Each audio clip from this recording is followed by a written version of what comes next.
আসসালামু আলাইকুম রহমতুল্লাহ। আমরা আজকে সরকারি মুন্সিগঞ্জ পলিটেকনিক ইনস্টিটিউটে ইলেকট্রোমেডিক্যালের ডিপার্টমেন্টের সর্বজনীন শ্রদ্ধেয় শিক্ষক জনাব প্রকাশ সরকার স্যারের সাথে কথা বলবো। স্যার, আপনার কাছে আমাদের জিজ্ঞাসা, ইলেকট্রোমেডিক্যাল ডিপার্টমেন্টটা পলিটেকনিক সেক্টরে কেমন এবং এর ভবিষ্যৎ কেমন স্যার? ধন্যবাদ মেহেদি স্যারকে।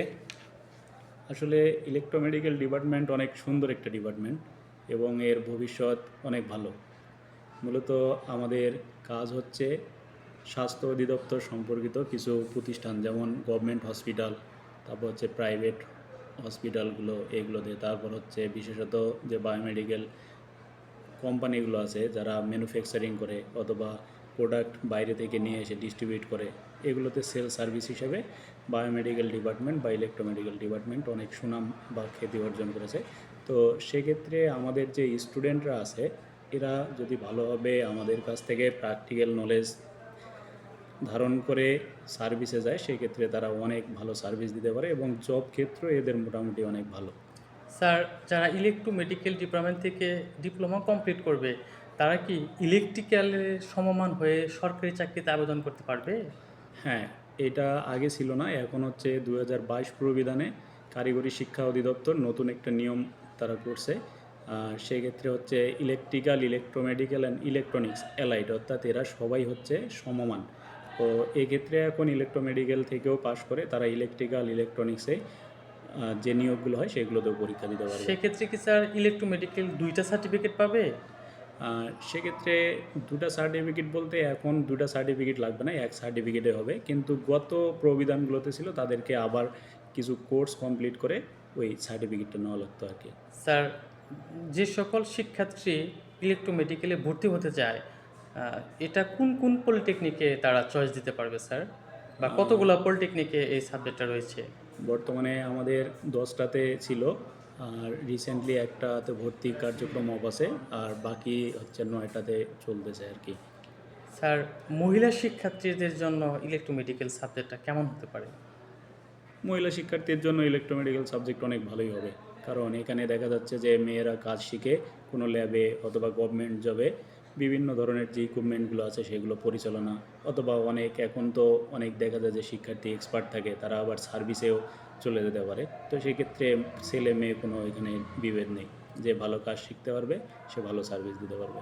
স্যার, যেহেতু ইলেকট্রোমেডিক্যাল ডিপার্টমেন্ট একটা মডার্ন ডিপার্টমেন্ট এবং যুগ উপযোগী যন্ত্রাংশ নিয়ে এটার কার্যকলাপ, স্যার সেক্ষেত্রে কি বর্তমান পলিটেকনিক ইনস্টিটিউটের ইলেকট্রোমেডিক্যালের যন্ত্রাংশ রয়েছে বা কিছু ঘাটতি রয়েছে কিনা, বা কতটুকু সক্ষমতা রয়েছে ছেলেদের শেখানোর জন্য?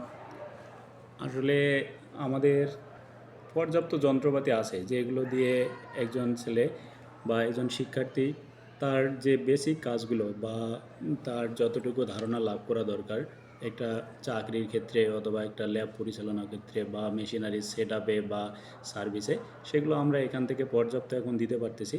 এবং তারপরে আমাদের কিছু মেশিনারিজ, যেমন আপনার ইমেজিং সেক্টরে কিছু মেশিনারিজের ঘাটতি রয়েছে, তো আশা করি এগুলো আমরা ধীরে ধীরে অধিদপ্তর থেকে পাবো।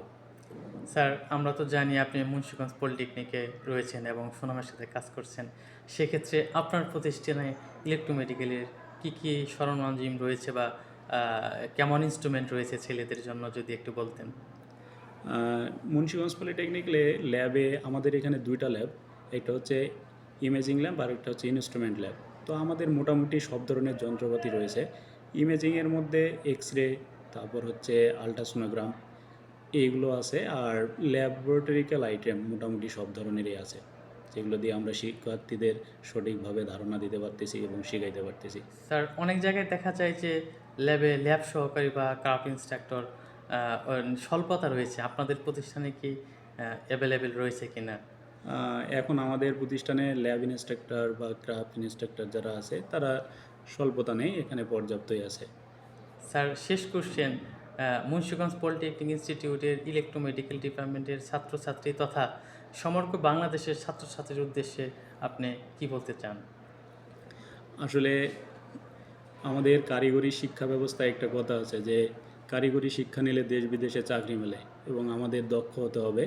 তো আমি এক্ষেত্রে বলতে চাই যে কারিগরি শিক্ষার কোনো মানে ব্যাড ইফেক্ট নেই, পুরোটাই হচ্ছে ভালো। অর্থাৎ আমরা যদি কোনোভাবে কাজ শিখতে পারি সেটা আমাদের ভবিষ্যতে কাজে লাগবে। এবং দেখা যাচ্ছে যে অনেক ক্ষেত্রে এখন বাংলাদেশে গভর্নমেন্ট চাকরিতে খুবই কম্পিটিশন।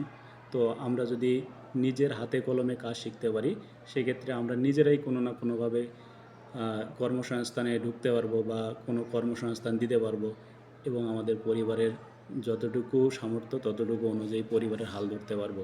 সেক্ষেত্রে শিক্ষার্থীদের মধ্যে আমার আহ্বান হচ্ছে যে তোমরা সবাই কারিগরি শিক্ষায় আসো, কারিগরি শিক্ষা গ্রহণ করো। দেশের যে জনসংখ্যা বা আমাদের যে হারে জনসংখ্যা এবং আমরা সেই জনসংখ্যাকে দক্ষ কর্মী হিসেবে গড়ে তুলতে পারবো, এটাই আশা করি। ধন্যবাদ স্যারকে স্যারের মূল্যবান বক্তব্য রাখার জন্য। আমরা পরবর্তীতে হয়তো স্যারের যদি সময় হয় স্যারের ল্যাব দেখতে যাবো একদিন। ধন্যবাদ স্যার। ধন্যবাদ মেহেদি স্যার।